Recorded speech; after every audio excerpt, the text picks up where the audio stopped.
Now after head on collision and oblique collision अब हम आते हैं collision of ball with stationary surface, लेकिन जो कॉन्सेप्ट लगेगा वो सिमिलर ही लगेंगे। मान लीजिए हमने जो सरफेस कंसीडर किया है सरफेस रेस्ट कंडीशन में है, coefficient of restitution of the surface is E, एक एम मास की बॉल को आपने एच हाइट से रिलीज कर दिया लेट्स से, ठीक, क्या होगा जब ये सरफेस पर पहुंचेगा तो सरफेस पर आते आते इसका कुछ स्पीड आ गया होगा जिसको आप यू से रिप्रेजेंट करेंगे, ठीक, इक्वेशन से आप सोल्व कर सकते हैं लेकिन हमें ज़्यादा अभी डीप में नहीं जाना। हमें यह समझना है कि जब बॉल आपने रिलीज किया तो जब बॉल ग्राउंड पे स्ट्राइक करेगा तो बिफोर कॉलिजन यानी स्ट्राइक करने से पहले इस बॉल का वेलोसिटी कितना है, यू डाउनवर्ड डायरेक्शन में, एंड आफ्टर स्ट्राइक बॉल वापस क्या करेगा, जंप करेगा, यानी आफ्टर कॉलिजन जो बॉल होगा वो वापस जंप करेगा और इसकी स्पीड यानी वेलोसिटी अब चेंज हो गई होगी, बिकॉज जब बॉल आपने ड्रॉप किया है तो बॉल जा रहा है डाउनवर्ड डायरेक्शन में एंड आफ्टर कॉलिजन बॉल ऊपर की तरफ मूव करेगा, यानी बॉल की मोशन की डायरेक्शन चेंज हो गया है। ये बात हमें समझ में आई, ठीक बात। अगर हम बॉल को 1 कंसीडर करें एंड सरफेस को 2 कंसीडर करें, बॉल को अगर हम 1 कंसीडर करें सरफेस को 2 कंसीडर करें, डाउनवर्ड डायरेक्शन को मान लीजिए नेगेटिव कंसीडर करें एंड अपवर्ड डायरेक्शन में अगर मोशन होता है तो अपवर्ड डायरेक्शन के मोशन को हम पॉजिटिव कंसीडर करें, तो आप क्लियरली यहां पे लिख सकते हैं कि बॉल का इनिशियल वेलोसिटी यानी u1 कितना है, बॉल का इनिशियल वेलोसिटी डाउनवर्ड डायरेक्शन में है वैल्यू u और डाउनवर्ड को आपने नेगेटिव कंसीडर किया है तो -u, ठीक। सरफेस इनिशियली रेस्ट कंडीशन में है, बॉल का फाइनल वेलोसिटी कितना, पॉजिटिव डायरेक्शन में जा रहा है वैल्यू v, तो आप इसको रिप्रेजेंट कर सकते हैं v से, और सरफेस फाइनल यानी आफ्टर कॉलिजन भी रेस्ट कंडीशन में ही है, यानी आपने u1 u2 v1 v2 का वैल्यू कैलकुलेट कर लिया। अब यहाँ से हम कॉफिशिएंट ऑफ रेस्टिट्यूशन का इक्वेशन अप्लाई कर सकते हैं कि E is equal to v2 minus v1 upon u1 minus u2।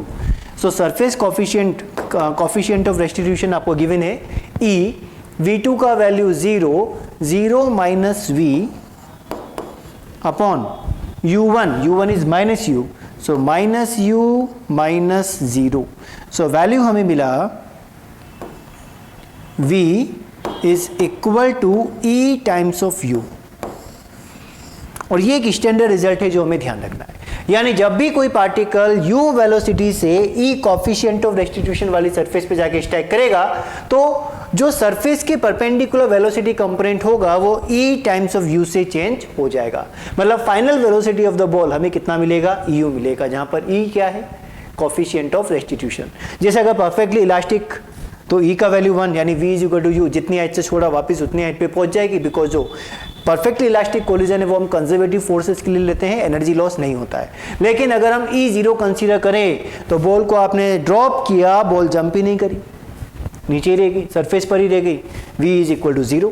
लेकिन अगर हम जैसे लेदर बॉल को जंप कराएं तो वापस पर्टिकुलर हाइट तक नहीं आता, जिस हाइट से आपने रिलीज किया वहां तक नहीं आता है। मान लीजिए आपने यहां से रिलीज किया है तो बॉल वो जंप करने के बाद वापस यहां तक ही आ पाएगी, ठीक है, क्योंकि E का वैल्यू अब चेंज हो गया। तो डिफरेंट वैल्यूज ऑफ E हमें वैल्यू मिलेगा v is equal to EU। Simple सा लॉजिक ध्यान रखना है कि बॉल अगर आपने रिलीज किया है बिफोर कॉलिजन अगर स्पीड आपकी u है तो आफ्टर कॉलिजन स्पीड कितनी बनेगी, EU बनेगी। सेकेंड, हम इसको ऑब्लिकली भी या किसी पर्टिकुलर एंगल पर भी प्रोजेक्ट कर सकते हैं। तो हमने कंसीडर किया कि बॉल को आपने U से प्रोजेक्ट किया जो नॉर्मल के साथ अल्फा एंगल बना रहा था एंड आफ्टर कॉलिजन ये नॉर्मल के साथ बीटा एंगल बनाते हुए चला गया। सरफेस अभी भी आपने रेस्ट कंडीशन में रखा है, सरफेस का कॉफिशिएंट ऑफ रेस्टिट्यूशन E है। अब आपको बोला गया कि बॉल की फाइनल वेलोसिटी बताएं, यानी v कितना होगा, कैसे बता सकते हैं, लॉजिक क्या है। लॉजिक आप पहले भी समझ चुके हैं कि जो वेलोसिटी कंपोनेंट होता है अलोंग द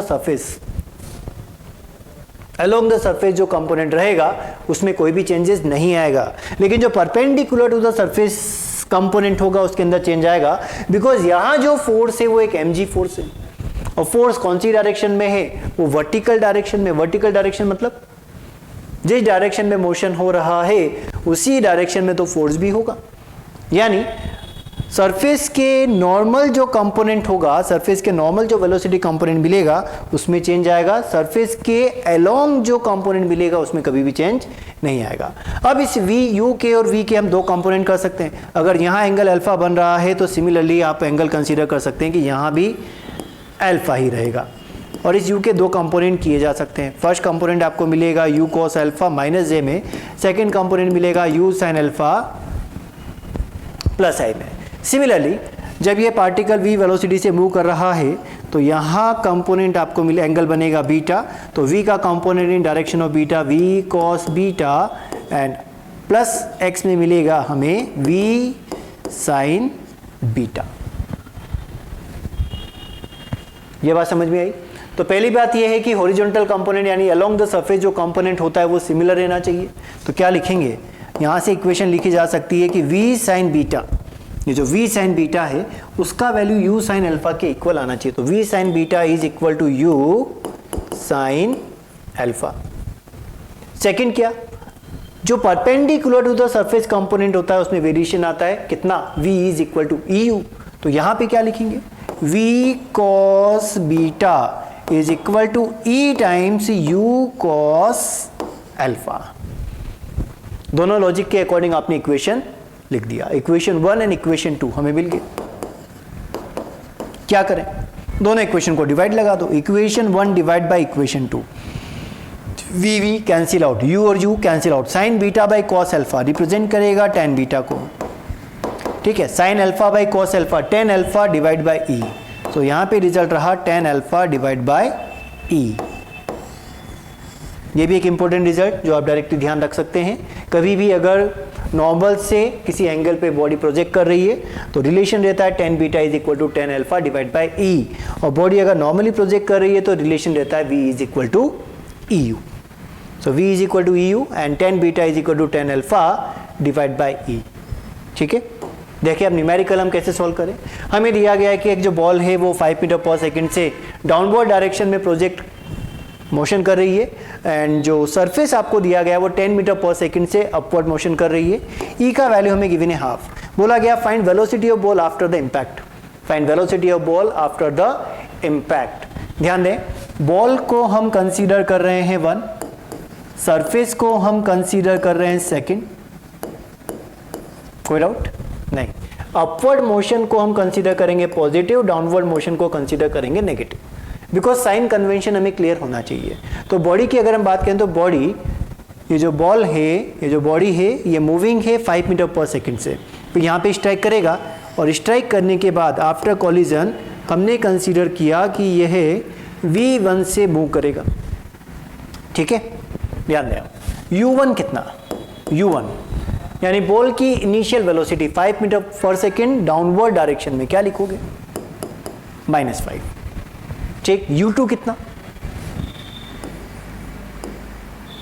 सेकेंड बॉडी कौन है, सरफेस। सरफेस किस वेलोसिटी से मूव कर रही है, 10 मीटर पर सेकेंड से, किस डायरेक्शन में, अपवर्ड डायरेक्शन में, क्या लिखेंगे, u2 is equal to 10।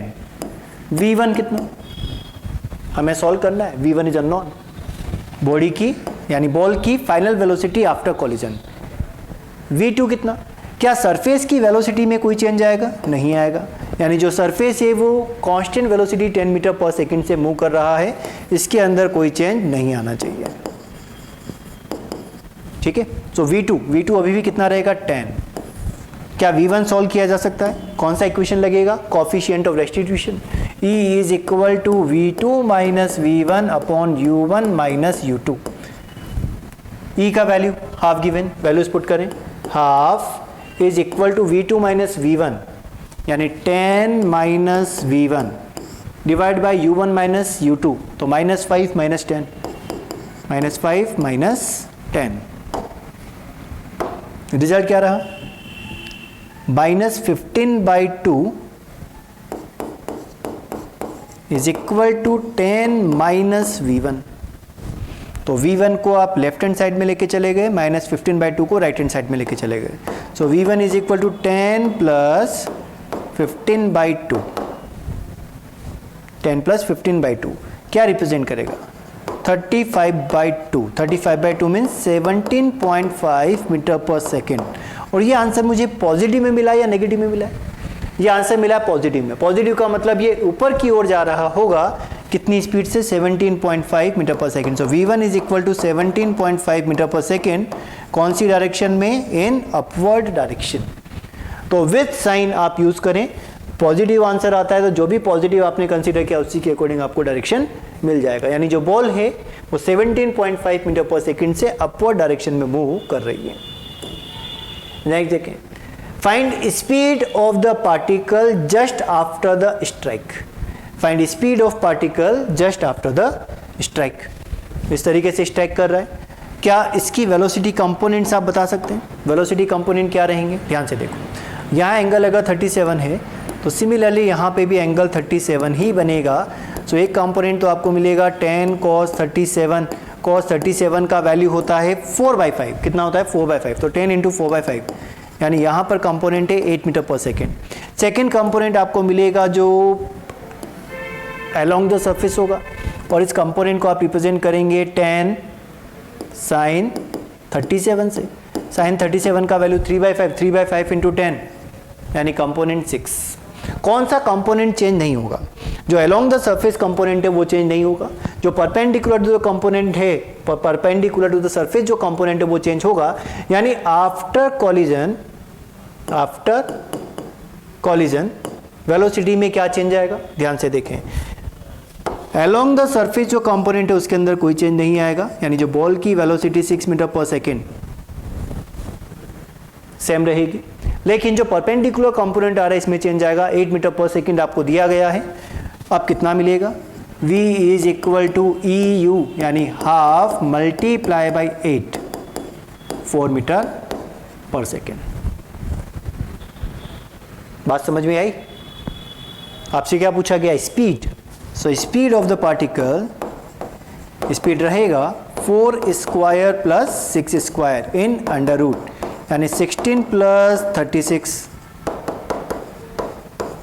Under root 52 metre पर second. So speed of the ball आपने कैलकुलेट कर लिया, वैल्यू 52 अंडर रूट में मीटर पर सेकेंड।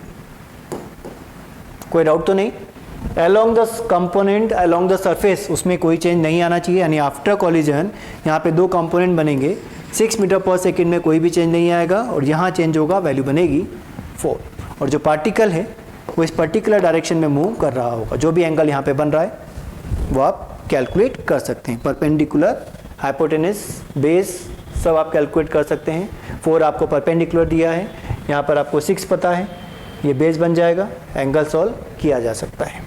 ठीक है, नेक्स्ट देखिए, find range after first and second strike with the ground. और ई का वैल्यू आपको गिवन है हाफ। बिल्कुल ध्यान से समझना, बहुत सिंपल न्यूमेरिकल है, इजीली सोल्व हो जाएगा। क्वेश्चन में क्या दिया गया कि एक बॉडी है जिसको 10 मीटर पर सेकंड से 37 डिग्री पे प्रोजेक्ट किया। बोला गया कि find range after the first and second strike with the ground.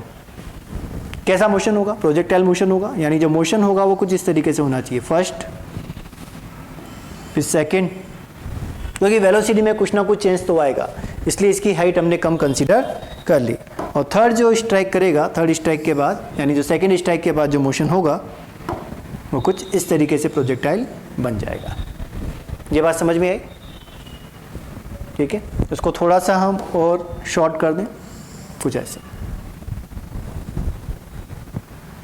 ठीक बात, ध्यान दें, बॉल की इनिशियल वेलोसिटी 10 मीटर पर सेकंड दी गई है। क्या इस इनिशियल वेलोसिटी के दो कंपोनेंट किए जा सकते हैं? कंपोनेंट क्या बनेंगे? फर्स्ट कंपोनेंट बनेगा 10 cos 37 जो अलोंग द सरफेस होगा। cos 37 का वैल्यू होता है 4/5, तो कंपोनेंट हमें मिलेगा 8। और एक परपेंडिकुलर कंपोनेंट मिलेगा जिसका वैल्यू बनेगा 10 sin 37।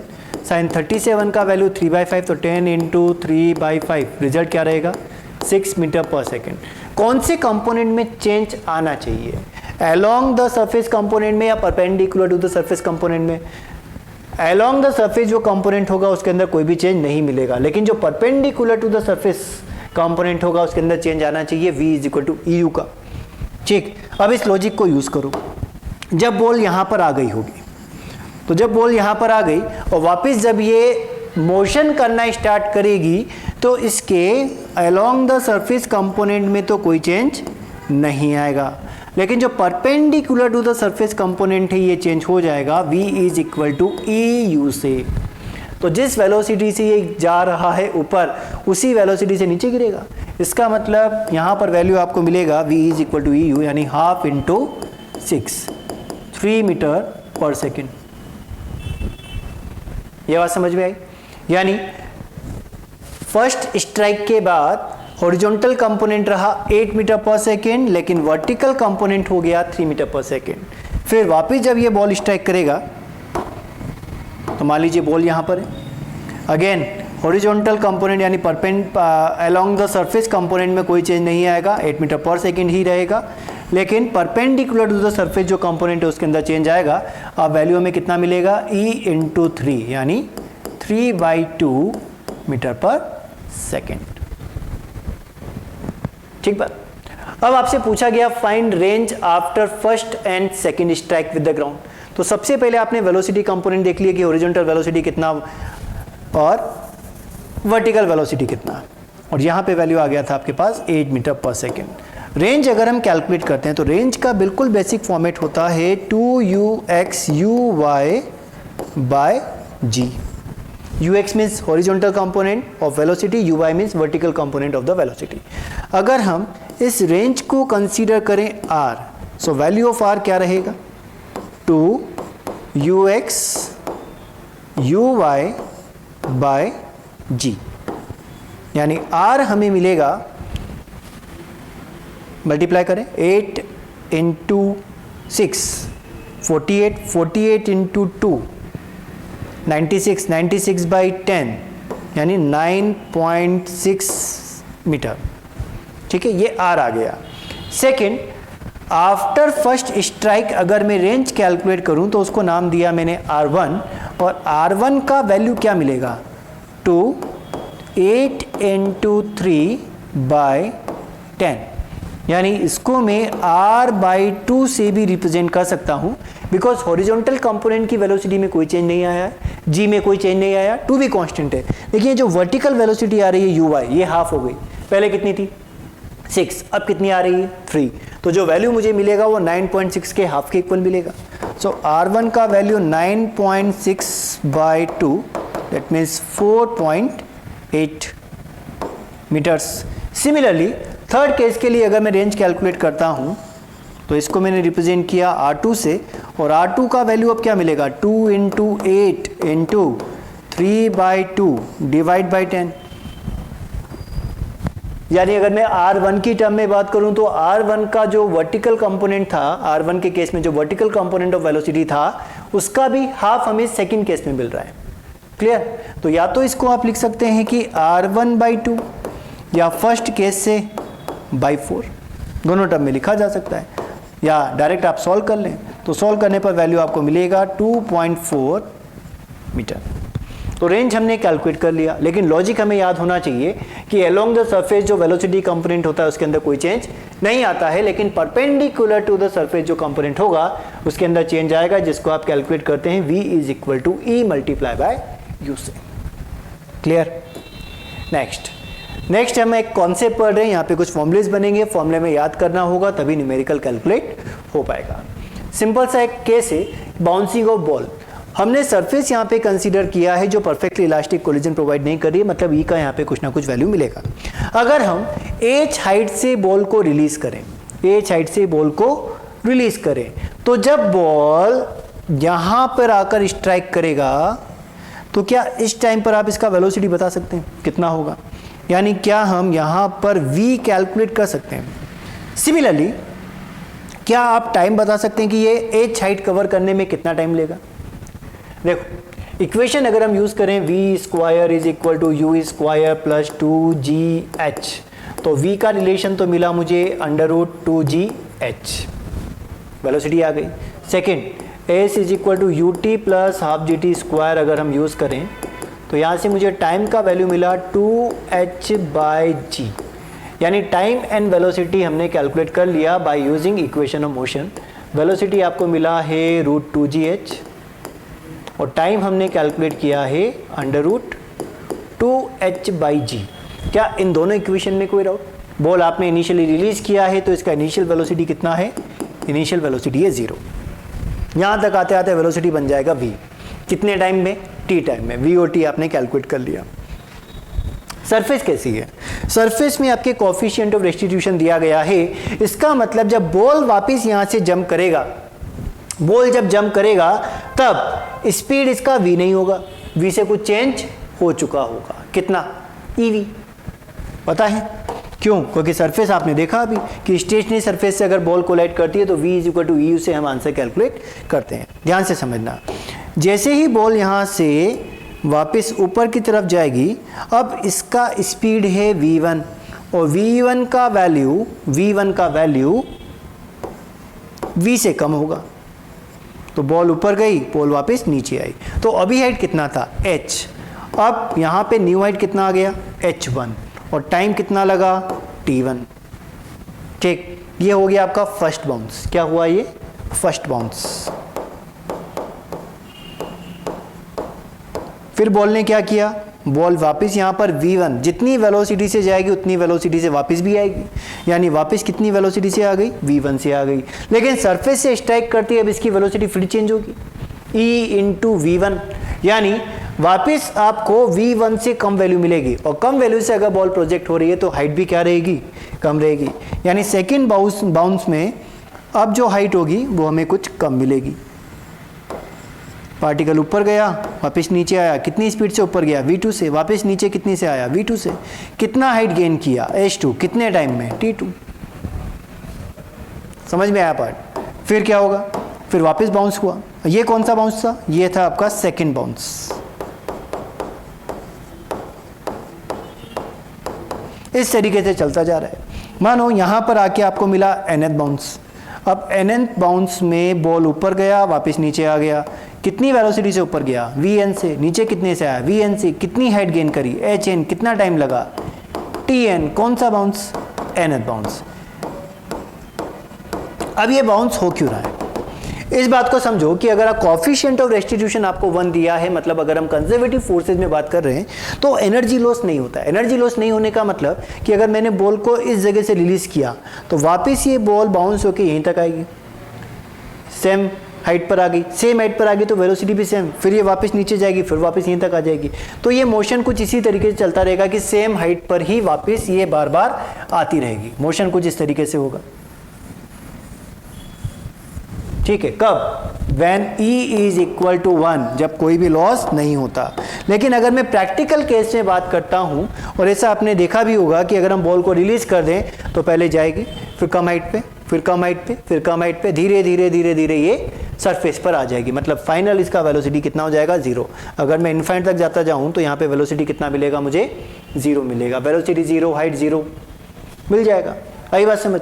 तो अगर हम आइडियल केस में बात करते हैं E = 1 में, तो बॉल जितनी वेलोसिटी से ऊपर जा रही है उतनी वेलोसिटी से वापस नीचे आएगी, फिर ऊपर नीचे होती रहेगी, बिकॉज E का वैल्यू 1, कोई भी लॉस नहीं होगा। लेकिन अगर मैं प्रैक्टिकल केस में बात करता हूं तो बॉल का मोशन कुछ इस तरीके से होगा। ये आपका प्रैक्टिकल मोशन है। ये बात समझ में आई? ठीक है, यानी जो हाइट होगी वो धीरे धीरे कम होती जाएगी, फाइनली इन्फिनिट पे आके 0 हो जाएगा। अब हमें क्या कैलकुलेट करना है? हमें कैलकुलेट करना है velocity of ball after nth bounce. तो मुझे एक बात बताएं कि फर्स्ट बाउंस के बाद वेलोसिटी कितना? ev। सेकेंड बाउंस के बाद वेलोसिटी कितना? e × v1। बिकॉज जितनी वेलोसिटी से बॉल नीचे आएगी उसी के e टाइम से तो वापस ऊपर जाएगी। तो v2 = e v1। v3 अगर हम कैलकुलेट करें तो आंसर क्या मिलेगा? e v2। vn अगर हम कैलकुलेट करें तो आंसर क्या मिलेगा? e vn-1। ये बात समझ में आई? अब इसको थोड़ा सा और ओपन करें। क्या v1 के प्लेस पर ev लिखा जा सकता है? तो वैल्यू क्या बनेगा? e²v। क्या v2 के प्लेस पर e²v लिखा जा सकता है? तो e × e²v यानी e³ v। तो सिमिलरली हमें रिजल्ट क्या मिला? e⁴ n × v। तो nth बाउंस के बाद वेलोसिटी कितना बनेगा? ई पावर एन इंटू वी। ये तो हो गया जिस रिजल्ट को आपको याद रखना है। लेकिन अगर आप इसको ओपन करते हैं तो वैल्यू v का कितना मिला था, √2gh यूज करो। So Vn is equal to E power n √2gh। ये बेसिक इक्वेशन आपके पास बन गई कि अगर आपको बोला गया फर्स्ट बाउंस के लिए तो n का वैल्यू कितना पुट कर दें 1, सेकेंड बाउंस n का वैल्यू 2, थर्ड बाउंस n का वैल्यू 3 पुट करें, आंसर हमें मिल जाएगा। So this is your equation number 1। Second हमसे पूछा गया कि height attained by the ball after nth bounce. अब हाइट का रिलेशन क्या आता है? हाइट का रिलेशन चलता है, अगर आप इसी इक्वेशन को देखें तो हाइट हमें क्या मिलेगी, हाइट मिलेगी आपको v²/g, यानी वेलोसिटी से रिलेटेड, वेलोसिटी से रिलेटेड, g तो कांस्टेंट है, यानी h is proportional to v²। जब आपने इसको h हाइट से प्रोजेक्ट किया, या ऐसा बोलें कि जब ग्राउंड पर आते आते वेलोसिटी v है तो हाइट कितना है h, जब वेलोसिटी v1 है तो हाइट कितना है h1, जब वेलोसिटी v2 है तो हाइट कितना है h2, जब वेलोसिटी vn है तो हाइट कितना hn। तो यहाँ पे लिखा जा सकता है height attained by the particle, तो h का बेसिक फॉर्मेट क्या बनेगा, h is equal to v²/2g। इसमें कोई डाउट, ये इनिशियल है। फर्स्ट बाउंस में हाइट कितनी, v1²/2g। सेकेंड बाउंस में हाइट कितनी, v2²/2g, जो वेलोसिटी होगा उसी के अकॉर्डिंग मिलेगी। nth बाउंस में हाइट कितनी, vn²/2g। ये सिमिलरली चल रहा है। अब v1 के प्लेस पर क्या लिखा जा सकता है, v1 जैसा आपने देखा इक्वेशन 1 से क्या है, vn is equal to E power n into V. Use करो, क्या लिखेंगे, तो E power n into V ²/2g। या अगर मैं v1 की बात करता हूं तो n के प्लेस पर क्या आना चाहिए, n के प्लेस पर आना चाहिए 1, यानी ev। क्या रहा वैल्यू, वैल्यू आपको मिला e², ये v²/2g। सिमिलरली अगर मैं nth केस में बात करता हूं तो hn का वैल्यू मुझे मिलेगा vn²/2g। क्लियर, और vn के प्लेस पर क्या रखोगे, env²/2g। So hn is equal to e⁻²n multiply by v²/2g। और v²/2g किसको रिप्रेजेंट करता है, इनिशियल हाइट को रिप्रेजेंट करता है। तो किसी भी बाउंस के बाद अगर हाइट कैलकुलेट करना है तो e⁻²n इंटू h से हम कैलकुलेट कर सकते हैं। तो दो फॉर्मेट आपके पास बन गए कि न्यूमेरिकल अगर कैलकुलेट करना है तो e⁻²n v²/2g, या हाइट अगर पहले से आपको पता है तो e⁻²n इंटू h से हम इसको रिप्रेजेंट करेंगे। क्लियर, कोई भी एक बेसिक रिलेशन आप देख लें, उसी रिलेशन को आगे कंटिन्यू करते जाएं कि फर्स्ट बाउंस में हाइट कितना, तो वेलोसिटी पे डिपेंड है, तो v1²/2g, सेकेंड बाउंस के लिए v2²/2g, सिमिलरली nth बाउंस के लिए vn²/2g। सॉल्व किया और vn के प्लेस पर इक्वेशन 1 से आप पुट कर सकते हैं e⁻n इंटू v। सॉल्व किया, हमें आंसर मिल गया। नेक्स्ट हमें कैलकुलेट करना है time taken bye the ball after nth bounce, यानी हर बाउंस में टाइम कितना लगेगा। इनिशियल रिलेशन क्या था, t is equal to 2h/g, ये था इनिशियल रिलेशन।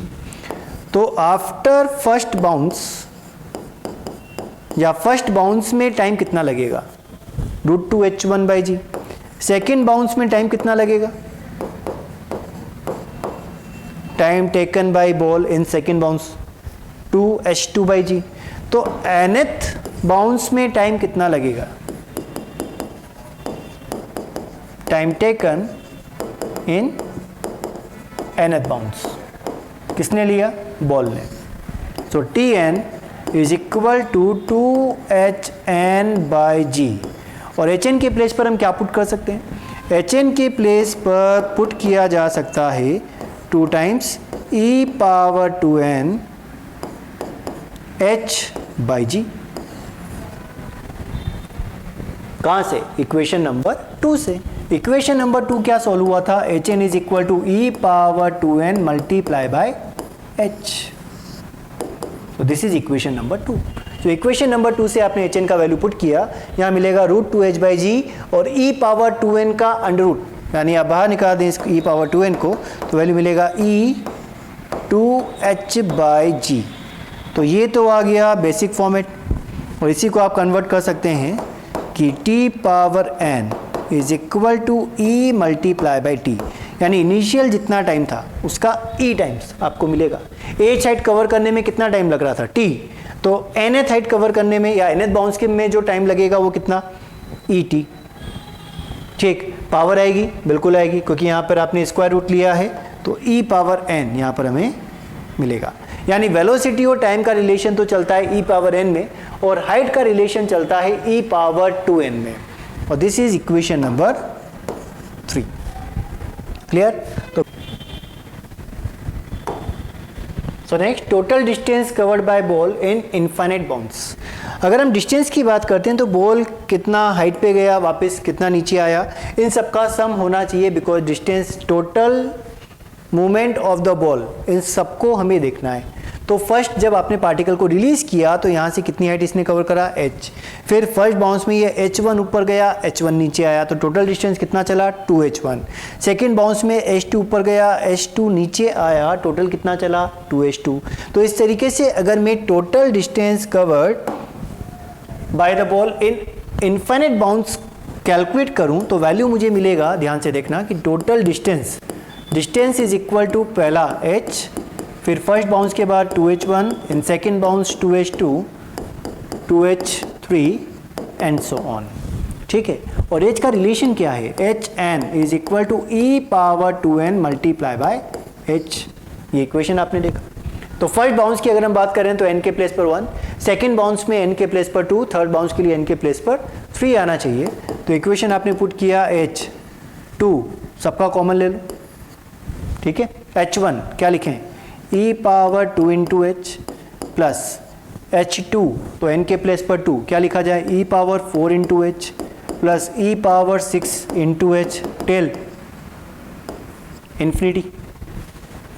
तो h और क्या कॉमन आ गया, e स्क्वायर h यहाँ पे कॉमन आ गया, तो 2e स्क्वायर h हमने कॉमन लिया, first term 1, second term e square h अगर कॉमन लिया तो value e square e power 4 till infinity. e का वैल्यू है क्या, e का वैल्यू है आपका बिटवीन 0 to 1, यानी e का जो वैल्यू है वो 1 से लेस है, और यहाँ पर इनफाइनाइट टर्म बन रहा है, तो इनफाइनाइट टर्म का सम हम कैलकुलेट कर सकते हैं a1 माइनस r से, और कॉमन रेशियो कितना मिल रहा है, कॉमन रेशियो का वैल्यू है e स्क्वायर। पुट करें values, so h plus 2e square h 1/1 minus e square, LCM लिया जाए तो यहाँ मल्टीप्लाई होगा h 1 माइनस ई square plus 2e square h divide में 1 माइनस ई स्क्वायर। कैलकुलेट करें, so h minus H E square plus 2e square h, तो calculate करने पे वैल्यू रहेगा h 1 प्लस ई square upon 1 minus E square. Total distance covered, और h का value क्या रखा जा सकता है, h का वैल्यू आप इक्वेशन देखें, स्टार्टिंग में आपने इक्वेशन लिखा था, h हाइट, यहाँ पर हाइट आपने रिप्रेजेंट किया था v स्क्वायर बाई 2g से, ठीक बात। और वेलोसिटी कितना था, वेलोसिटी था आपके पास 2gh, ठीक। तो h is equal to v square by 2g and velocity is √2gh। तो यहाँ पर आप उसका वैल्यू पुट कर सकते हैं, और इन टर्म्स ऑफ h हमें आंसर मिल गया यहाँ पर, ठीक है। तो ये h का वैल्यू आ गया। अब जो h रिप्रेजेंट करता है वो इनिशियल हाइट को रिप्रेजेंट करता है। h किसको रिप्रेजेंट करता है, ये इनिशियल हाइट को रिप्रेजेंट करता है। So answer is h 1 plus E square upon 1 minus E square is equal to total distance। ठीक बात, याद रहेगा। So equation 4 clear.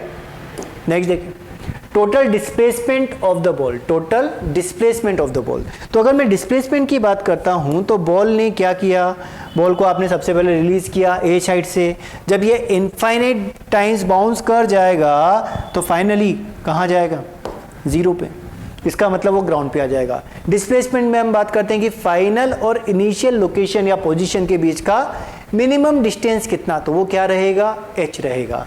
तो अगर मैं बात करता हूं displacement of the ball after या total displacement of the ball, तो टोटल डिस्प्लेसमेंट का वैल्यू h के इक्वल ही रहेगा। टोटल डिस्प्लेसमेंट कितना रहेगा, h के इक्वल ही आपको मिलेगा, बिकॉज बॉल आपने रिलीज किया है ए साइड से और फाइनली बॉल कहां पर आ गया है, ग्राउंड पर आ गया है।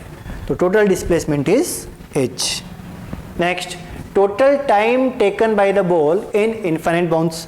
अगेन जिस तरीके से आपने हाइट देखा था कि हाइट पहले में h, सेकंड में 2h1, फिर 2h2, 2h3, सिमिलरली आपको टाइम भी कंसीडर करना है कि अगर हम टाइम को कंसीडर करें तो रिलीजिंग पॉइंट से सरफेस तक पहुंचने का टाइम t, फिर ऊपर जाने का टाइम t1, नीचे आने का टाइम अगेन t1, तो टोटल टाइम यहां पर कितना मिलेगा, 2t1।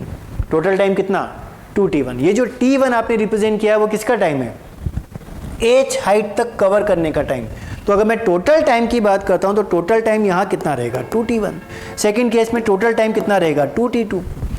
इसी तरीके से इन्फिनिट पे चलते जाएं तो वैल्यू बढ़ता जाएगा 2tn nth बाउंस के लिए।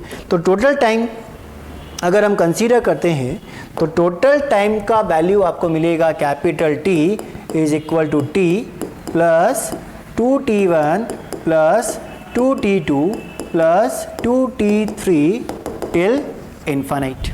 और टाइम का रिलेशन आपने क्या पुट किया है, tn is equal to e power n multiply by t। Put कर दें वैल्यूज, तो capital T is equal to T plus 2et, first bounce के लिए n is equal to 1 plus 2e square t plus 2e cube t till infinity. Common क्या दिख रहा है, देखो ये टर्म तो आपको अलग रखना पड़ेगा बिकॉज इसके अंदर e का टर्म नहीं है। रिमेनिंग जितनी टर्म है उसमें आप कॉमन ले सकते हैं, जहाँ पर आपको 2et कॉमन दिख रहा है। सो 1 प्लस यहाँ पर e प्लस ई square till infinity. Again e का वैल्यू 0 से 1 के बीच में इन्फाइनाइट सीरीज बनेगा, तो s infinite is equal to a upon 1 minus R, जहाँ पे फर्स्ट टर्म का वैल्यू 1 और कॉमन रेशियो दिख रहा है आपको e। First term 1, common ratio e use किया। सो t plus 2et 1 upon 1 minus e, LCM लिया, सो 1 minus e multiply by t plus 2et upon 1 minus e। Calculate करेंगे, सो t minus E T plus 2et, so 1 plus e multiply by t divide by 1 minus e। किसको represent कर रहा है, total time को represent कर रहा है। So this is equation number 5। Total displacement h है इसलिए उसको इक्वेशन नंबर आपने नहीं दिया है, ठीक है। तो ये जितने भी फॉर्मूलेज यहाँ पे बन रहे हैं ये सब हमें याद होने चाहिए, डायरेक्ट हमें न्यूमेरिकल मिलता है। नेक्स्ट आपसे पूछा गया एवरेज वेलोसिटी। अब एवरेज वेलोसिटी हम कैसे रिप्रेजेंट करते हैं, एवरेज वेलोसिटी रिप्रेजेंट की जाती है total displacement by total time से। और डिस्प्लेसमेंट हुआ कितना है, डिस्प्लेसमेंट हुआ है h, और टाइम कितना लगा, टाइम लगा t 1 प्लस ई अपॉन 1 माइनस ई। क्या यही आपने अभी अभी कैलकुलेट किया, time 1 plus E T upon 1 minus E T, और डिस्प्लेसमेंट है h, ठीक। तो h divide by 1 plus E T upon 1 minus E put कर दिया। तो ये आपकी एवरेज वेलोसिटी को रिप्रेजेंट करेगा। रिलेशन क्या था, h is equal to half G T square, यानी t के प्लेस पर 2h by G in under root लिखा जा सकता है, अंडर रूट 2h बाई जी लिखो, देखो क्या मिलेगा। सो h यहाँ पर फैक्टर आ गया 1 माइनस ई अपॉन 1 प्लस ई, इसको आपने इन्वर्स कर दिया और t के प्लेस पर आपने पुट किया रूट 2h बाई जी, तो जी भी जाएगा ऊपर, तो वैल्यू बन जाएगा root ji H root ji H by 2 1 minus E upon 1 plus E is equal to average velocity. Equation number 6। ठीक बात, वेलोसिटी पूछा गया तो डिस्प्लेसमेंट अपॉन टाइम से सॉल्व होना चाहिए। नेक्स्ट आपसे पूछा गया एवरेज स्पीड, तो एवरेज स्पीड कैलकुलेट किससे होगा? एवरेज स्पीड कैलकुलेट होगा टोटल डिस्टेंस। ध्यान रखें, वेलोसिटी में आता है डिस्प्लेसमेंट और स्पीड में आएगा डिस्टेंस, तो डिस्टेंस बाय टाइम से कैलकुलेट होगा। टोटल डिस्टेंस कितना? टोटल डिस्टेंस आपने कैलकुलेट किया था h1 plus E square upon 1 minus E square divide by time t 1 plus E upon 1 minus E. कोई डाउट? t के प्लेस पर क्या रख सकते हैं? t के प्लेस पर रखा जा सकता है h is equal to half G T square, तो t के प्लेस पर हम रख सकते हैं root 2h by g. Same relation आप यूज कर रहे हैं, तो रूट 2h बाई जी। आगे देखिए क्या लिखा जा सकता है, तो 1 प्लस ई स्क्वायर सिमिलर रहेगा। 1 माइनस ई स्क्वायर को हम 1 plus E multiply by 1 minus E लिख सकते हैं। कोई डाउट? फिर divide 1 plus E and 1 minus E. बात समझ में आ गई? 1 प्लस ई स्क्वायर डायरेक्ट 1 माइनस ई स्क्वायर को a plus B A minus B की फॉर्म में लिख दिया और नीचे 1 प्लस ई 1 माइनस ई है। अब यहाँ ये 1 माइनस ई दोनों के डिनोमिनेटर में आ रहा है, ये हो जाएगा कैंसिल आउट और 1 plus E multiply by 1 plus e, ये रिजल्ट आपको मिलेगा। तो average speed is equal to g H by 2 in under root value 1 plus E square upon 1 plus e whole square. ये फॉर्मूलेज हमें सब याद रखने पड़ेंगे, अदरवाइज आपको पूरा कैलकुलेट करके फिर सॉल्व करना पड़ेगा अगर कभी हमें न्यूमेरिकल मिलता है। ठीक है, तो एवरेज स्पीड भी हमने कैलकुलेट कर लिया, नोट करें। हमने यहाँ पे डिफरेंट फॉर्मूलेज पढ़ लिए हैं और जो फॉर्मूलेज हैं, जैसे अगर मैं वेलोसिटी कैलकुलेट करना है after n bounds, then formula is e power n multiply by v। Height अगर कैलकुलेट करना है तो hn यानी height after n bounds e power 2n multiply by h। Time calculate करना है तो e power n multiply by t। Total distance in infinite bounds अगर हमें कैलकुलेट करना है तो h multiply by 1 plus E square upon 1 minus E square. Similarly अगर total time calculate करना है तो t multiply by 1 plus E upon 1 minus e. Average speed calculate करना है under root ji H by 2 1 plus E square upon 1 plus e whole square. And average velocity calculate करना है तो g H by 2 in under root 1 minus E upon 1 plus e. ठीक, जैसा term आपसे पूछा गया करस्पॉन्डिंग रिगार्डिंग फॉर्मूला आप apply करें, हमें आंसर मिलेगा। जैसे हमें न्यूमेरिकल दिया गया है, ball of 1 kilogram is drop from 20 metre height. H का वैल्यू गिवन है, h is equal to 20 metre. Surface पे value of e, coefficient of restitution भी गिवन है 1/2। कैलकुलेट करना है velocity of the ball after second collision, maximum height attained by the ball after second collision, average speed during journey and time taken by ball in third bounce. Clear? तो क्या हम पहले देखो, height हमें पता है, हम इसका इनिशियल वेलोसिटी और इनिशियल टाइम कैलकुलेट कर लें, यानी टी और वी का वैल्यू। ध्यान दें, जब ये एच हाइट से ड्रॉप होगा तो ग्राउंड पर आते आते इसका वेलोसिटी कितना बनेगा, root 2gh, that means 2 into 10 into 20 metre पर सेकेंड। ग्राउंड पर आते आते वेलोसिटी बनेगा 20 मीटर पर सेकेंड। और 20 मीटर से फॉल करने में कितना टाइम लगेगा? Formula under root 2h by g. Solve करें, so 2 into 20 by 10 in under root, answer under root 4 which is 2 seconds. ये बात समझ में आई? बिकॉज कोई भी फॉर्मूला अगर हम अप्लाई करते हैं, जैसे अगर वेलोसिटी के लिए अप्लाई किया तो आपको यूज करना होगा e power n into v, तो हमें पहले v पता होना चाहिए। टाइम के लिए e power n multiply by t, तो टाइम भी पता होना चाहिए। तो सबसे पहले आपने initial velocity initial time calculate कर लिया। अब आपसे पूछा गया velocity of ball after second collision. After second collision means n is equal to 2। तो फर्स्ट पॉइंट, कैलकुलेट करना है velocity after second collision, that means v2 हम कैलकुलेट करेंगे e power n into v से n के place पर put करेंगे 2 and v का वैल्यू आपने कैलकुलेट किया वैल्यू 20, ठीक, और value of e is 1/2, so 1/2 square multiply by 20/4, answer 5 meter पर सेकेंड, यानी आफ्टर सेकेंड बाउंस बॉल का वेलोसिटी रहेगा 5 मीटर पर सेकेंड। सेकेंड आपसे पूछा गया maximum height attained by the ball after second collision, maximum height attained by the ball after second collision, यानी हमें h2 कैलकुलेट करना है। फॉर्मेट लगेगा e power 2n multiply by h, ठीक, e का वैल्यू कितना 1/2, 2 इंटू सेकेंड बाउंस यानी 2 into 2 power 4 multiply by initial height, initial height हमें कितना गिवन है, इनिशियल हाइट हमें गिवन है 20 मीटर, तो हम यूज करेंगे h के प्लेस पर 20, क्लियर, सो 20 डिवाइड बाय 1/2 का पावर 4 16, तो 1/16, आंसर 5/4 मीटर, यानी आफ्टर सेकेंड बाउंस जो बॉल हाइट गेन करेगा वो 5/4 मीटर की होगी।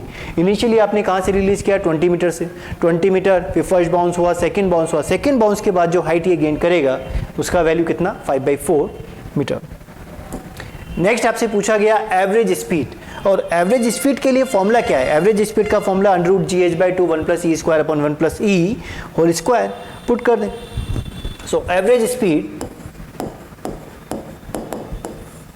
gh/2 multiply by 1 + e² / 1 + e whole square, apply कर दें।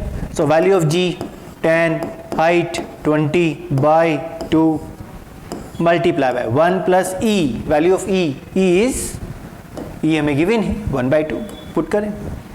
सो 1/2 square that means 1/4 plus 1 + 1/2 whole square, clear, 2 से 2 कैंसिल, 10 इंटू 10 100, 100 का √10, 1 + 1/4 5/4, यहाँ पे 1 + 1/2 ये रिप्रेजेंट करेगा 3/2 को, 3/2 का square 9/4, clear, 4 and 4 cancel out, answer 50/9, and distance की हम बात कर रहे हैं तो आंसर इन मीटर, तो 50/9 मीटर्स। नेक्स्ट हमें कैलकुलेट करना है time taken by ball in third bounce. अगर थर्ड बाउंस में हम बात करें तो कितना टाइम कंज्यूम होगा। सो time taken bye the ball in third bounce, n के प्लेस पे 3, e power n multiply bye 3, value of e 1/2 cube, और इनिशियल टाइम कितना लिया है 20 मीटर फॉल करने में, टाइम का value 2 second, so value multiply by 2 divide by 8, answer 1/4 seconds, ठीक है। यानी जो भी न्यूमेरिकल आपको बनेगा बाउंसिंग के लिए वो फॉर्मूला बेस्ड न्यूमेरिकल होगा, average speed, average velocity, total time, total distance, total displacement, ठीक है, किसी पर्टिकुलर बाउंस पर वेलोसिटी, हाइट, टाइम कैलकुलेट किया जा सकता है, ठीक। नेक्स्ट देखिए, a particle falls from height 80 meter upon fix horizontal surface of value of e 0.2, यानी h हमें गिवन है 80 meter and value of e गिवन है 0.2। Find total time and total distance covered by the ball in full journey, यानी हमें total time calculate करना है और टोटल डिस्टेंस कैलकुलेट करना है, ठीक है। फॉर्मूलेज क्या पढ़े हैं आपने, देखो ध्यान से, टोटल टाइम के लिए formula t 1 + e / 1 - e, and total distance h 1 + e² / 1 - e², clear, दोनों पुट कर दें।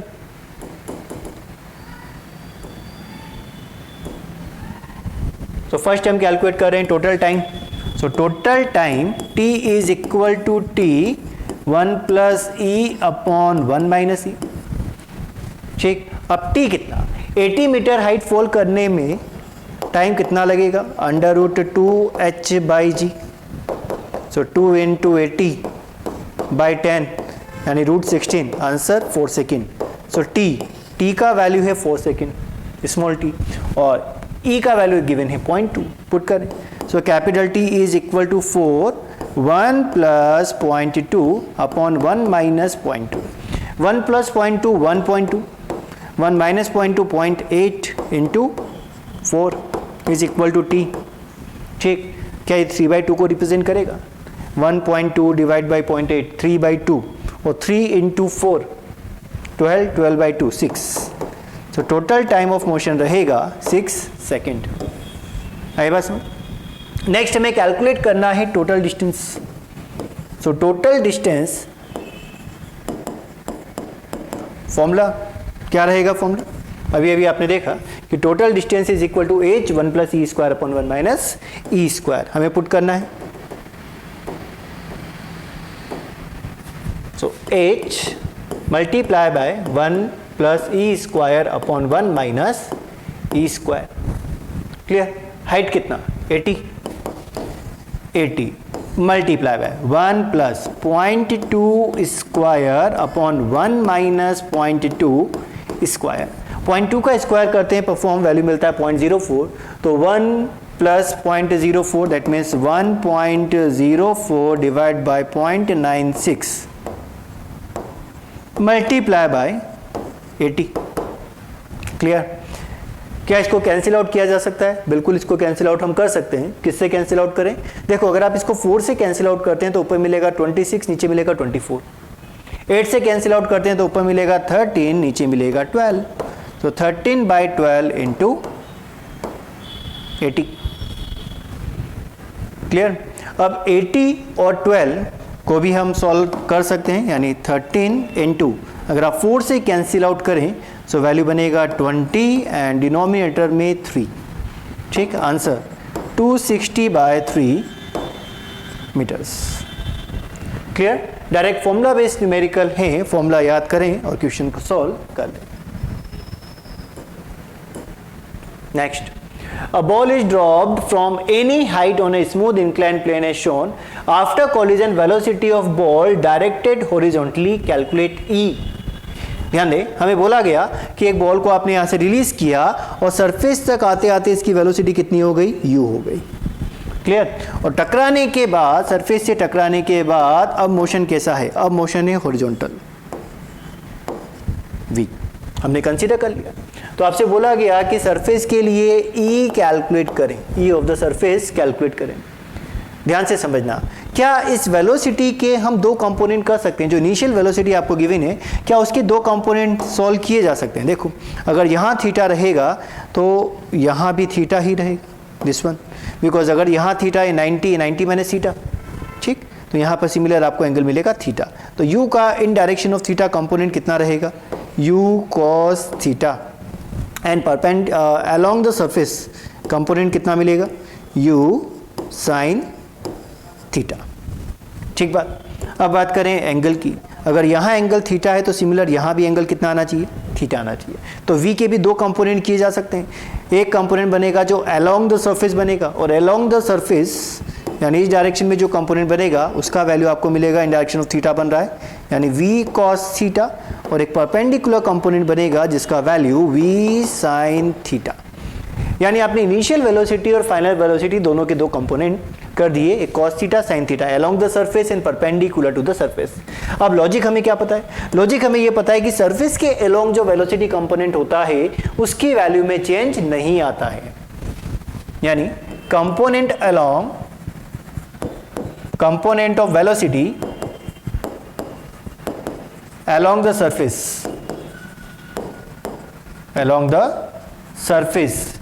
remains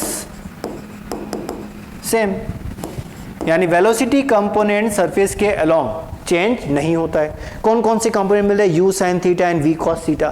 तो you can write v cos theta is equal to u sin theta. This is your equation number 1। कोई doubt? यानी component along the surface change नहीं होता, perpendicular component change होता है। और किस रेशियो से चेंज होता है? मल्टीप्लाई बाय ई, हमें पता है। तो second point, component of velocity perpendicular to the surface change होता है। किस वैल्यू से चेंज होगा? देखो, फाइनल वेलोसिटी हमें कितना मिला? फाइनल वेलोसिटी मिल रहा है v sin theta. Initial velocity component u cos theta. Relation क्या रहेगा? v sin theta is equal to e times u cos theta. Equation number 2, क्या करें, दोनों को डिवाइड लगा दो। सो equation 1 divide by equation 2, v और v कैंसिल हो जाएगा, u एंड u कैंसिल आउट हो जाएगा, रिजल्ट आपके पास बचेगा cos theta by sin theta is equal to sin theta bye e cos theta. और वैल्यू किसका चाहिए, e का, तो sin इधर मल्टीप्लाई cos इधर multiply, so value of e is equal to tan square theta and this is your answer. तो logic अभी भी सिमिलर है कि सरफेस के अलोंग वेलोसिटी कंपोनेंट में चेंज नहीं आएगा and perpendicular to the surface जो कंपोनेंट होगा वो चेंज होगा, v is equal to e multiply by u से। क्लियर? नेक्स्ट देखिए, हमें गिवन है a ball is projected as shown, it hits the wall at highest point of the motion. Highest point of the motion कौन सा होता है? Highest point of the motion होता है प्रोजेक्टाइल में जब पार्टिकल मैक्सिमम हाइट पर होता है। मैक्सिमम हाइट का मतलब है कि रेंज का आधा हो गया। अगर हम प्रोजेक्टाइल की बात करें, प्रोजेक्टाइल को जिस तरीके से होगा, अगर आपको बोला गया हाईएस्ट पॉइंट का मतलब रेंज के हाफ पॉइंट पर है, ठीक है, और इस पॉइंट पर आके vertical component of the velocity वो जीरो हो जाएगा और हॉरिजॉन्टल कंपोनेंट ऑफ वेलोसिटी वो यहाँ पर बसता है, ठीक है, और पार्टिकल इस तरीके से जाता हुआ आपको दिखेगा और यहाँ जो वेलोसिटी होती है सेम वही कंपोनेंट हमें यहाँ पर भी मिलता है। कंपोनेंट में कोई चेंज नहीं होता, ठीक है, यानी प्रोजेक्टाइल मोशन में हॉरिजॉन्टल कंपोनेंट के अंदर कोई चेंजेस नहीं आता। हाईएस्ट पॉइंट पर vertical component of velocity zero मिलता है और हाईएस्ट पॉइंट अगर हम कंसीडर करें तो वो रेंज के हाफ पॉइंट पर होता है। इतना हमें प्रोजेक्टाइल से पता है। अब क्वेश्चन वापस से पढ़ें। A ball is projected as shown, it hits the wall at highest point of the projectile and reaches back to the initial location after 1 bounce. यानी यहाँ से आपने इसको प्रोजेक्ट किया तो जो पार्टिकल यहाँ पर है उसकी हम इनिशियल वेलोसिटीज मान लेते हैं कि वर्टिकल वेलोसिटी है v, ठीक है, एंड हॉरिजॉन्टल वेलोसिटी है u। अब ये यहाँ से प्रोजेक्ट किया, प्रोजेक्ट करके कहाँ तक गया, यहाँ तक गया। ये इसका highest point of the motion है। हाईएस्ट पॉइंट की अगर हम बात करते हैं तो यह आना चाहिए रेंज के हाफ के इक्वल, जिसको हम R1 से रिप्रेजेंट कर रहे हैं, ठीक है ना। और R1 क्या बनेगा, इसका जो कंप्लीट रेंज होगा उसका आधा आना चाहिए, बिकॉज हम मैक्सिमम हाइट पर बात कर रहे हैं। आपको न्यूमेरिकल में दिया गया है कि ये जो हाइट है वो मैक्सिमम हाइट है, तो मैक्सिमम हाइट आपको रेंज के हाफ पर मिलता है, ठीक बात। फिर क्या होगा, जब ये पार्टिकल यहाँ तक आ गया, अब कौन सी वेलोसिटी कंपोनेंट में चेंज आना चाहिए ये बताएं, ठीक। हाईएस्ट पॉइंट पर आके वर्टिकल कंपोनेंट ऑफ वेलोसिटी वो तो हो जाएगा zero. Horizontal component of velocity projectile में चेंज नहीं होता है, यानी जब ये पार्टिकल यहाँ पर आके टकराएगा तो ये u स्पीड से टकराया, लेकिन सरफेस आपको दी गई है विद कोफिशिएंट ऑफ रेस्टिट्यूशन। इसका मतलब यहाँ आपको वेलोसिटी मिलेगी, जब ये पार्टिकल वापस रिटर्न करेगा तो किस वेलोसिटी से करेगा, ये रिटर्न करेगा e मल्टीप्लाई बाय u से। ये बात समझ में आई, क्योंकि ये u से जा रहा था। प्रोजेक्टाइल मोशन में हॉरिजॉन्टल कंपोनेंट वेलोसिटी चेंज नहीं होता, लेकिन वो एक ऐसे सरफेस से जाके कोलाइड कर रहा है जहाँ पे कोफिशिएंट ऑफ रेस्टिट्यूशन है, मतलब कंजर्वेटिव फोर्सेस की हम बात नहीं कर रहे हैं। यहाँ पर कुछ ना कुछ एनर्जी में लॉस आ गया और लॉस आने के बाद वेलोसिटी कंपोनेंट में भी चेंज आ गया, ठीक बात। तो यहाँ पे वर्टिकल कंपोनेंट तो जीरो है, हॉरिजॉन्टल कंपोनेंट चेंज हो गया EU। अब ये यहाँ से चला, यहाँ से चल के वापस ये नीचे तक आ गया, ठीक है। तो ये हाईएस्ट पॉइंट से नीचे तक आया, इसका मतलब ये भी रेंज के आधे पर ही है, और इसको आप लिख सकते हैं कि ये रेंज रहेगा R2, ठीक बात। आप देखें आगे, इस पर्टिकुलर पॉइंट पे जब ये कोलाइड करेगा तो इसकी वेलोसिटी कंपोनेंट में क्या चेंज आना चाहिए। अब ध्यान दें, यहाँ पार्टिकल का जो वेलोसिटी कंपोनेंट रहेगा, अब ये जो EU है इसमें चेंज नहीं होना चाहिए, बिकॉज वो अलोंग द सरफेस हो गया। EU अलोंग द सरफेस, यानी EU सेम रहेगा velocity component along the surface change नहीं होना चाहिए, यानी ये ई हुई रहेगा, लेकिन अब परपेंडिकुलर कंपोनेंट में चेंज आना चाहिए। क्यों चेंज आना चाहिए? बिकॉज यहाँ पे तो जीरो था, जब ये यहाँ से यहाँ तक यानी एच मैक्स फॉल करेगा तो एच मैक्स फॉल करने के बाद पार्टिकल का velocity again initial velocity vertical component same हो जाएगा। बिकॉज अगर मैं पार्टिकल को v वेलोसिटी से ऊपर प्रोजेक्ट करता हूँ, एच हाइट तक जाता है, तो एच हाइट से अगर मैं इसको रिलीज करूँ तो नीचे जब ये पहुंचेगा सरफेस पर तो सेम ही वेलोसिटी से कोलाइड करेगा, यानी यहाँ पर जो कोलिजन वेलोसिटी है वो v है। ठीक, अब ये जो v आपको मिलेगा यहाँ पे, जो जब ये पार्टिकल यहाँ कोलाइड करेगा तो इसके पास दो कंपोनेंट हैं, एक रहेगा EU, सेकंड कंपोनेंट रहेगा v। ठीक है, क्योंकि सेम हाइट से ये फॉल कर रहा है। लेकिन जैसे ये सरफेस पे कोलाइड करेगा, अब इसका परपेंडिकुलर कंपोनेंट चेंज होगा और परपेंडिकुलर कंपोनेंट आप क्या लिखेंगे? EV लिखेंगे। ठीक, और ये फुल प्रोजेक्टाइल करते हुए वापस अपनी इनिशियल लोकेशन पर आ गया, जिसको आप रिप्रेजेंट करेंगे R3 से। ये बात समझ में आई? क्या पूछा गया? हमसे पूछा गया E का वैल्यू, फाइंड E। क्या पूछा गया? E का वैल्यू। बहुत सिंपल सा न्यूमेरिकल है, जो लॉजिक हमें समझना था वो यही वेलोसिटी वाला था कि जब भी वेलोसिटी टकराएगी सरफेस के परपेंडिकुलर कंपोनेंट चेंज हो जाएगा, अलोंग द सरफेस कंपोनेंट में कोई भी चेंजेस नहीं आएगा। क्या लिखा जा सकता है? हम यहाँ पे लिख सकते हैं कि जो R1 है उसका वैल्यू R2 प्लस R3 के इक्वल आना चाहिए। R1 का वैल्यू R2 प्लस R3 के इक्वल आना चाहिए।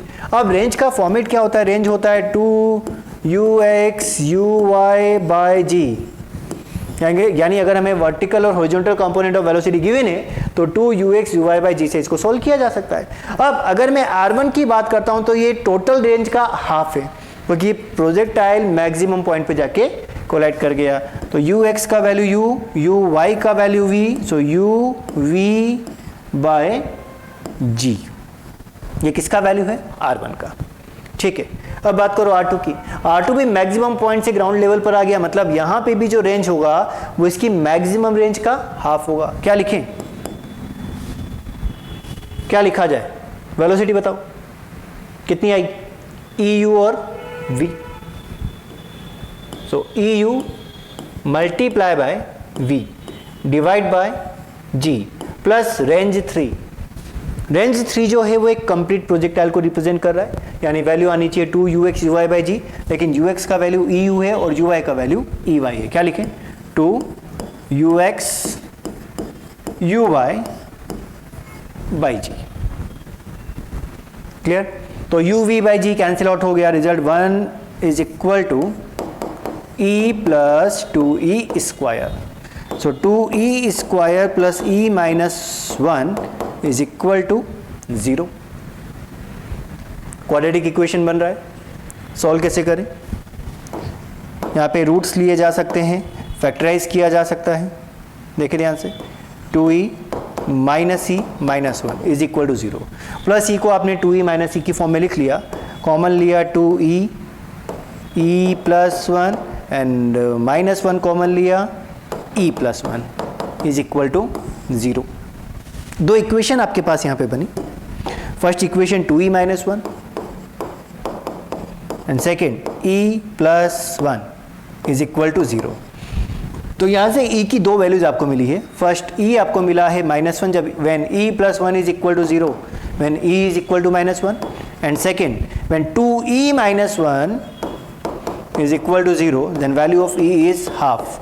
दोनों में से कौन सी वैल्यू पॉसिबल है? हमें पता है कि कोफिशिएंट ऑफ रेस्टिट्यूशन का वैल्यू नेगेटिव नहीं होता है, यानी e is equal to -1 possible नहीं है, and e is equal to half will be the correct answer. ठीक है, तो जैसा हमें डायग्राम दिया है, स्ट्रक्चर दिया है, उसके अकॉर्डिंग आप यूज करो, सॉल्व करें, हमें आंसर मिलेगा। नेक्स्ट देखें, क्या आंसर समझना, अच्छा क्वेश्चन है। Find the location of ball where ball strikes after collision with the ball. यानी जब यहां से आपने एक बॉल को प्रोजेक्टाइल किया, जब ये बॉल इस बॉल को प्रोजेक्टाइल करेगी, कोलाइड करेगी, तो आफ्टर कॉलिजन किस तरीके से मोशन होना चाहिए, समझना ध्यान से। मान लीजिए ये बॉल यहाँ पे कोलाइड कर रही है, तो ये कुछ इस तरीके से कोलाइड करी और आफ्टर कॉलिजन ये यहाँ तक आ गई। हम ये मान लेते हैं, हो सकता है कि इससे पहले गिर रही हो, बाद में गिर रही हो, जो भी होगा हम कैलकुलेशन करेंगे, आंसर हमें मिल जाएगा। पॉइंट ऑफ प्रोजेक्शन का वॉल से डिस्टेंस दिया गया है 60 मीटर। ठीक है, एंड वॉल का कोफिशिएंट ऑफ रेस्टिट्यूशन आपको गिवन है हाफ। क्लियर, यहां तक बात समझ में आई? ठीक बात। अब मुझे बात बताएं कि इस वेलोसिटी के क्या दो कंपोनेंट किए जा सकते हैं? क्या इस वेलोसिटी के दो कंपोनेंट किए जा सकते हैं? देखो, एक कंपोनेंट मिलेगा आपको वर्टिकल, एक मिलेगा हॉरिजॉन्टल। हॉरिजॉन्टल कंपोनेंट का वैल्यू 50 cos 37, cos 37 का वैल्यू 4/5, सो 50 इंटू 4/5 यानी आंसर आया 40 मीटर पर सेकेंड। एंड सेकेंड कंपोनेंट आपके पास है वर्टिकल कंपोनेंट जिसका वैल्यू 50 sin 37, 50 sin 37 का वैल्यू 30 मीटर पर सेकेंड। तो हमने मोशन के वर्टिकल और horizontal component of velocity calculate कर लिए। अगर मैं बात करता हूं कि टोटल टाइम ऑफ फ्लाइट कितना, यानी अगर यहां पे बॉल नहीं होता तो टोटल टाइम ऑफ फ्लाइट क्या रहता? मोशन किस तरीके से हो रहा है, मोशन को भी समझे। यहां से आपने बॉल को प्रोजेक्टाइल किया, आफ्टर कॉलिजन ये इस तरीके से यहां पर आ गया, ठीक है। ये पॉइंट आपका पहले भी हो सकता है, बाद में भी हो सकता है। तो अगर मैं आपके टोटल टाइम ऑफ फ्लाइट को कंसीडर करूं, सो टोटल टाइम ऑफ फ्लाइट कितना रहेगा? तो टोटल टाइम ऑफ फ्लाइट लिखा जा सकता है 2uy/g। तो horizontal vertical component of velocity कितना है? 30, सो 2 × 30/10 दैट मीन्स 6 सेकेंड्स। ठीक बात। अब यहाँ स्पीड कितना है? 40 मीटर पर सेकेंड, और डिस्टेंस कितना है? 60 मीटर। इसका मतलब क्या आप ये बता सकते हैं कि पार्टिकल को वॉल तक कोलाइड करने में कितना टाइम लगा? Time taken by ball, time taken by ball to collide with ball from point of projection, यानी पॉइंट ऑफ प्रोजेक्शन से बॉल तक जाने में बॉल को कितना टाइम लगा। क्या ये टाइम कैलकुलेट किया जा सकता है जिसको आपने t1 से रिप्रेजेंट किया? देखो, जब ये हम डिस्टेंस की बात करें, हॉरिजॉन्टल डिस्टेंस, तो हॉरिजॉन्टल वेलोसिटी कंपोनेंट ही हमारे काम में आना चाहिए। तो t1 लिखा जा सकता है डिस्टेंस बाय स्पीड से। डिस्टेंस है आपके पास 60 मीटर्स एंड स्पीड है हॉरिजॉन्टल कंपोनेंट 40 मीटर पर सेकेंड। तो टाइम कितना लगेगा? t1 is equal to 1.5 second. Total time of flight कितना था? 6 सेकेंड, जिसमें से 1.5 सेकेंड तो यहां से यहां तक आने में खत्म हो गया। ठीक बात। अब एक बात ये बताएं कि जब ये पार्टिकल इस पॉइंट पर आके टकराएगा तो वर्टिकल वेलोसिटी में तो चेंज आएगा, बिकॉज हाइट के साथ वर्टिकल वेलोसिटी चेंज होती है, लेकिन हॉरिजॉन्टल वेलोसिटी कंपोनेंट में चेंज नहीं होता। इसका मतलब अगर ये पार्टिकल 40 से जा रहा है तो इस पॉइंट पे भी ये पार्टिकल 40 से ही आपको फॉरवर्ड डायरेक्शन में जाता हुआ दिखेगा। लेकिन ये टकरा किससे गया? वॉल से टकरा गया। वॉल से टकरा गया तो perpendicular component of the velocity change होना चाहिए। ठीक है, ई का वैल्यू कितना गिवन है? हाफ। तो जब पार्टिकल वापस यहां से रिवर्स डायरेक्शन में चलेगा तो इसका वेलोसिटी कितना होगा? E into 40 which is equal to 20 metre पर सेकेंड। ठीक, और remaining time of the flight कितना है?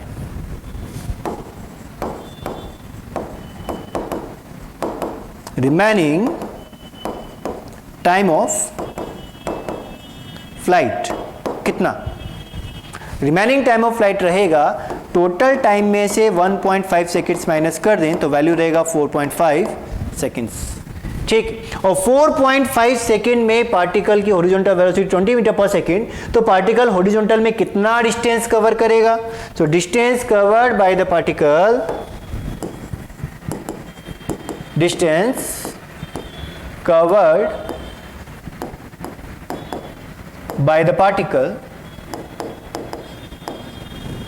after collision with ball। देखो, हॉरिजॉन्टल वेलोसिटी कितनी आई? 20, और कितने टाइम तक मोशन? 4.5, तो डिस्टेंस कितना रहा? 90 मीटर। अब पॉइंट समझना, यहां से इनिशियल लोकेशन से 90 मीटर चलेगा, यानी यहां से यहां तक का जो टोटल डिस्टेंस है वो कितना आ गया? 90 मीटर आ गया। ठीक, तो अगर आपसे पूछा गया कि पार्टिकल का जो फाइनल लोकेशन है, फाइनल लोकेशन और पॉइंट ऑफ प्रोजेक्शन के बीच का सेपरेशन कितना? 60, 90, आंसर बोलो 30 मीटर। वॉल से कितना डिस्टेंस पे जाके गिरेगा? 90 मीटर। बात समझ में आई? अगेन यहां पर perpendicular component of the velocity change हुआ है, ठीक है, horizontal component of perpendicular component of velocity वही चेंज होगा, ठीक है, और उसका वैल्यू आपको बेसिक रिलेशन पता है, v is equal to E U से कैलकुलेट किया जा सकता है। ठीक, न्यूमेरिकल सॉल्व करने के लिए हमने सीधा सा कॉन्सेप्ट यूज किया कि पहले इसका आपने टाइम ऑफ फ्लाइट देख लिया कि टाइम ऑफ फ्लाइट कितना, टाइम ऑफ फ्लाइट के अकॉर्डिंग आपने कैलकुलेशन कर ली, ठीक, कितना हॉरिजॉन्टल कंपोनेंट में चेंज नहीं होता, तो हॉरिजॉन्टल डिस्टेंस 60 मीटर जाने में कितना टाइम लगा वो सॉल्व किया, रिमेनिंग टाइम कैलकुलेट किया, एंड फाइनल वेलोसिटी आपको पता है कि आफ्टर कोलिजन जो वेलोसिटी है 20 मीटर पर सेकेंड, रिमेनिंग टाइम तक मोशन करेगा तो total distance covered by the ball is 90 metre. Note करें।